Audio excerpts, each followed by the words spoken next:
Today, I want to share a story that's raw, personal, and a little painful.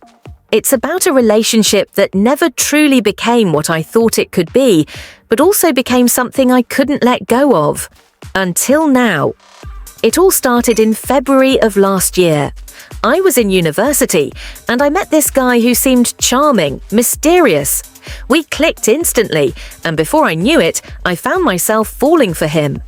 Looking back, maybe it wasn't really love, but I was drawn in deep.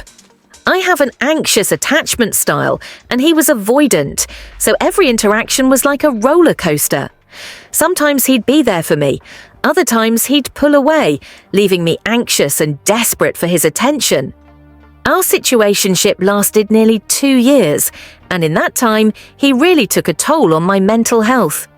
I knew he had other girls in his life, but I wanted to believe that what we had was special, that eventually he would choose me. But he didn't. There was always another girl. One night he was with another girl, Mia, and acted like they were just friends. Then I found out that Mia wasn't the only one. There was another girl, Kelly, too. It hurt. It hurt deeply because I had given him my trust and at one point my virginity, thinking maybe this would make us closer. I even stayed with him in his place because my accommodation ended. I was naive, thinking maybe I could somehow prove I was worth it if I just gave enough of myself.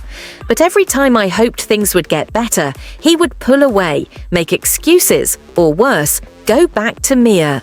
Mia. She became this obsession. I couldn't understand what made her so special. I would see her all the time. She had traits that are very desirable in our community, and I couldn't help but compare myself to her. I was tall, spoke French, and had other guys interested in me, but I felt less than whenever I thought of her. He'd spend all his time with her, make her a priority, and here I was, hoping he'd just make a little time for me. This situationship became a toxic cycle. He would tell me he cared deeply about me, but his actions would say something completely different. When I tried to end things, he'd pull me back in, saying things that made me question myself. It was like he enjoyed having me there, but not fully committing to me. Eventually, I told him we needed to stop contacting each other. It was hard, but I had to face the truth. I was staying in something that was slowly destroying my sense of self-worth. I was worth more than this toxic, one-sided attachment.